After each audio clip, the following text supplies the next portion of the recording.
Hello everyone, my name is Elizabeth Rutstrom and I am doing my persuasive speech on religious persecution around the world.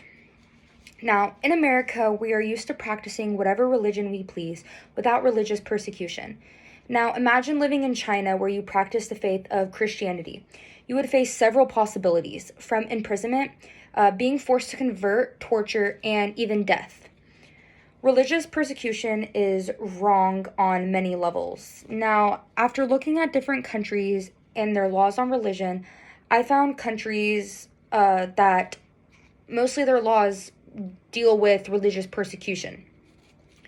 Burma, China, and Eritrea, among other countries, all face religious persecution. Now, us living in America has given us so many opportunities and gifts that we take for granted. We get to practice whatever religion we want without facing persecution. And people do not deserve to be punished just because they believe in stuff others do not believe in. Let's start with religious persecution in Burma. Currently in Burma, the Burmese government and military continue to fine people dealing with religious violations. Rohingya Muslims are the most popular religion not allowed in Burma. Now, because of this, around 1 million people have been kicked out of their country and forced to go to Bangladesh refugee camps. Families are being kicked out of their homes, and this is completely wrong. People are forced to leave, otherwise they will be tortured or put to death.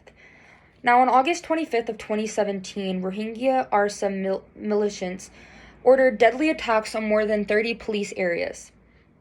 Within a month, over 6,700 Rohingya were killed. Now, this included 730 kids that were all under the age of 5. From looking at BBC News, they explained that at least 288 villages were partially or totally destroyed by fire in northern Rakhine State after August 2017. Now, the Muslim religion is a very common religion facing persecution, but the number one religion facing religious persecution is Christianity. Now, while Christianity is a very popular religion practiced in America, this is not the case for other countries. China is one of the biggest countries that faces Christian persecution, but Eritrea is also among those countries. Now, Eritrea is an authoritarian government, and this means that the government is in control of all religious expression. Now, many countries also have an authoritarian government, meaning no religious freedom.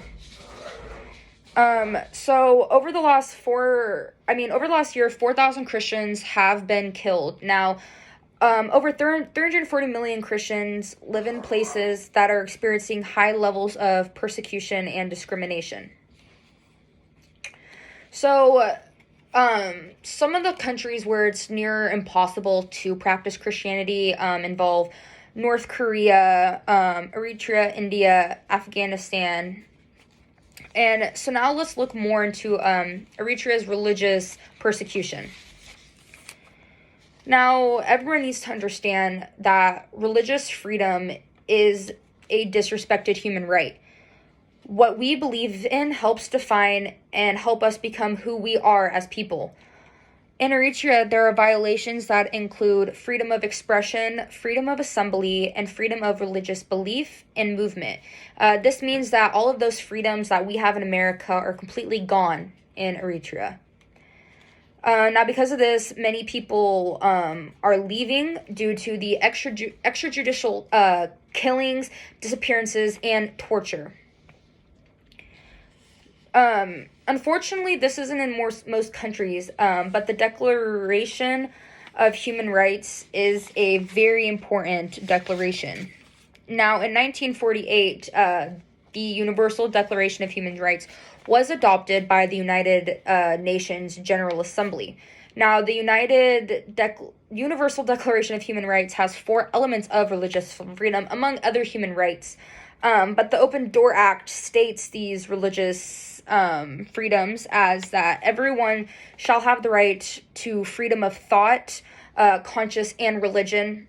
This right should include freedom to have or to adopt a religion or belief of his choice and freedom, either individually or in a community with others, in public or private, to manifest his religion or belief in worship, observance, practice, and teaching. No one shall be subject to coercion, which would impair his freedom to have or to adapt a religion or belief of his choice.